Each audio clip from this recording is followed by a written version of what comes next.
Hello and welcome to this late edition of Arirang News. I'm Park Jong-hong, leading the newscast. After 12 hours of negotiations on Friday, the two Koreas agreed to hold reunions of families separated since the Korean War at the end of next month in Mount Geumgang.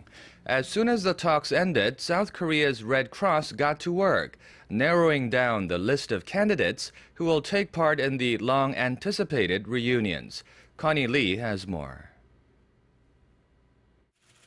It's finally a done deal. A reunion for separated families from North and South Korea will take place from September 25th to the 30th at Mount Geumgang in North Korea, with 100 members from the South and 100 members from the North. On Saturday morning, the South Korean Red Cross put together its preliminary list of 500 people who might attend the reunions. The older candidates were selected first through a computer process, and then priority is given to those who are looking for a spouse or child. The list will soon be trimmed down to about 250 after physical checkups of the candidates. One more cut will follow before the final list of 100 people is to be announced by September 16th. There are nearly 73,000 aging South Koreans who have family in North Korea, and about 80% of them are at least 70 years old. Some are trying not to lose hope. Out of the more than 70,000, could I possibly be selected to meet my relatives? I'm not so sure. The upcoming reunions will come nearly 3 years since the last one in 2010. The recent inter-Korean talks about a resumption of family reunions came after President Park Geun-hye called for them during her Liberation Day speech on August 15th. 3 days later, North Korea accepted the offer for talks on the matter. And then the next day, South Korea proposed that family reunion talks take place at the truce village of Panmunjom. And then on August 22nd, North Korea agreed to meet at Panmunjom, and the next day the inter-Korean talks were underway. The two sides also agreed to hold video reunions for 2 days at the end of October, with 40 families from each side of the border participating. Connie Lee, Arirang News. The U.S. Department of Defense is moving naval forces closer to Syria in preparation for a possible decision by President Barack Obama to order military strikes. Defense Secretary Chuck Hagel stopped short of elaborating on any specific movements, but did say that President Obama had asked the Pentagon to prepare military options for Syria. The development comes on the heels of the reported use of chemical weapons by the Syrian government against civilians. Hagel said the U.S. is coordinating with the international community to determine what exactly happened. The Navy ships moving closer to Syria are reportedly capable of a variety of military actions, including launching Tomahawk cruise missiles, which was done in 2011 as part of an international initiative to overthrow the Libyan government. Partial strikes by unionized workers at Hyundai Motor took another bite out of the company's bottom line on Saturday. Korea's largest auto manufacturer is said to have lost about 145 billion won, or about $130 million on Saturday alone.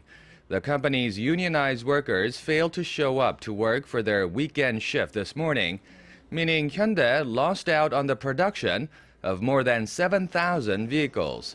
Some 46,000 union workers are at odds with Hyundai over wages and working conditions. They went on partial strikes this past Tuesday, Wednesday, and Friday, and the two sides remain poles apart on a resolution.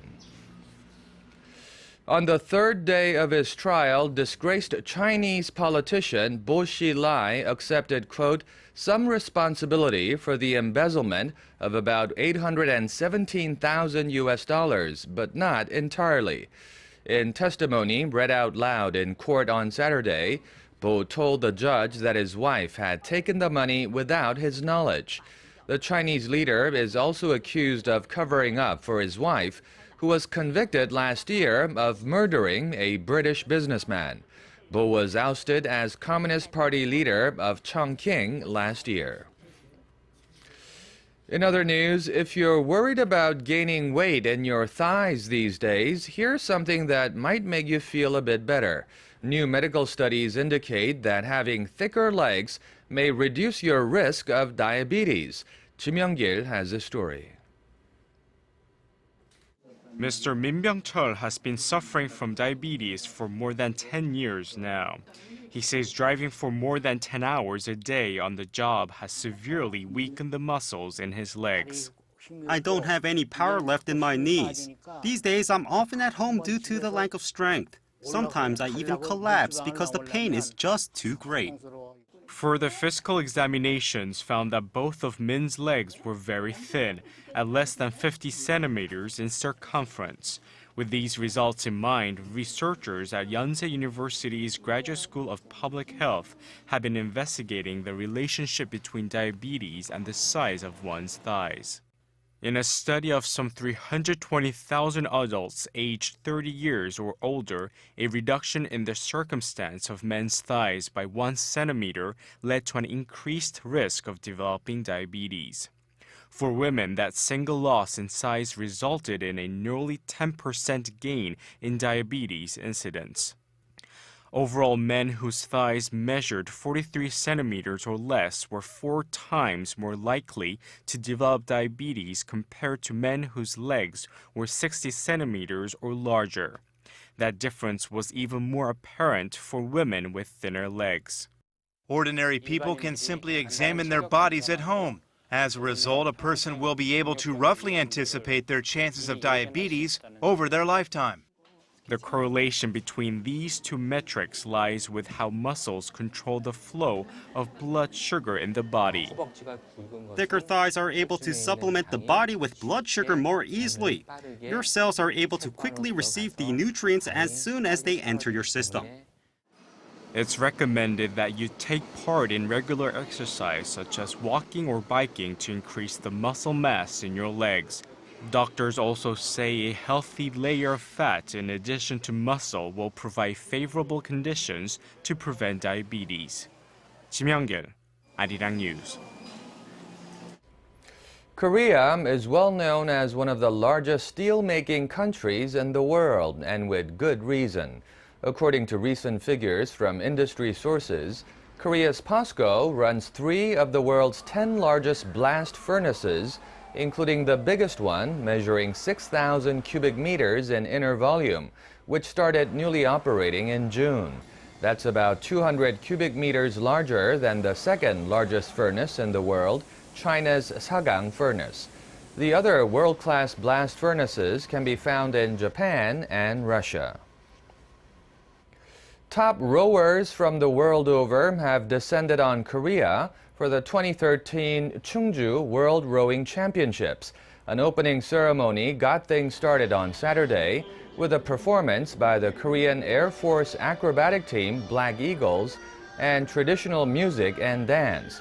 The event was hosted by the International Federation of Rowing Association. Visiting UN Secretary-General Ban Ki-moon kicked things off with a congratulatory message back in his hometown. I'm delighted to celebrate the opening of the 2013 World Rowing Championship. The United Nations is an international organization, so I'm happy to see competitors from all around the world. Welcome to Korea. Welcome to Chungju, my hometown. Roughly 2,000 athletes from 75 countries will take part in 27 different rowing categories, and the event will run through September 1st. The population of Korea's largest island, Jeju, has surpassed 600,000 people for the first time ever. It's a significant milestone for the region as the nation deals with a rapidly aging and shrinking society. Our Paul Lee reports on how Jeju is celebrating the occasion. Mr. Kim Yong-han is a former company executive and university professor from Seoul, who traded in his cozy office in the big city for a simpler life on Jeju Island. Kim settled here in Jeju in 2011 and now runs a waterfront cafe overlooking the sea. He says he's always busy making coffee and entertaining guests, but admits he's happier than he's ever been. Kim is part of a growing number of Koreans who have chosen Jeju as a place to carve out a second life for themselves. The appearance of Jeju's natural landscape made me see the possibility of new hope and opportunities. So I came down to Jeju because I felt determined to make a new start here. It's a trend that the local government is embracing, as the island celebrated surpassing the 600,000 population mark this month. To put that in perspective, the previous population growth record was reached some 26 years ago. Shortly after the Korean War, Jeju's population was estimated at nearly 289,000 individuals. The local population boomed over the next 32 years and reached over 500,000 in 1987. Population growth remained stagnant through the 1990s and early 2000s. However, a dramatic change began 3 years ago when the net influx of residents moving to Jeju surged by more than 500% in 2011 on year. That figure continued to double in 2012, and Jeju has already welcomed in some 5,000 new residents this year alone through the end of May. The surging population inflow is mainly being attributed to a record number of foreigners and mainland Koreans emigrating to Jeju. As more multicultural immigrants and foreigners come here, the number of residents has exceeded 600,000 people in Jeju Island. With that in consideration, the government will take measures to improve living conditions. The Jeju Special Self-Governing Province hopes to keep up the high growth rate, with projections showing the island region topping 700,000 residents in 2021. Paul Yi, Arirang News. And finally, turning to the weather outlook, on Sunday, the southern coastal regions and Jeju Island can expect rain that will help ease the drought in the region. Meanwhile, the baking weather in the central region is forecast to continue for the rest of this weekend. Here's the outlook near you and elsewhere around the globe.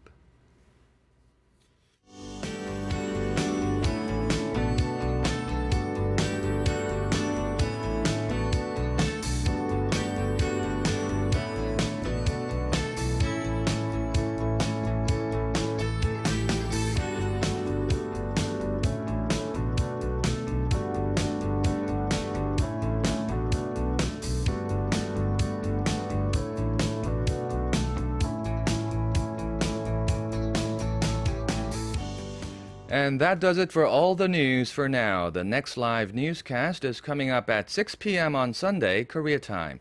We thank you as always for watching.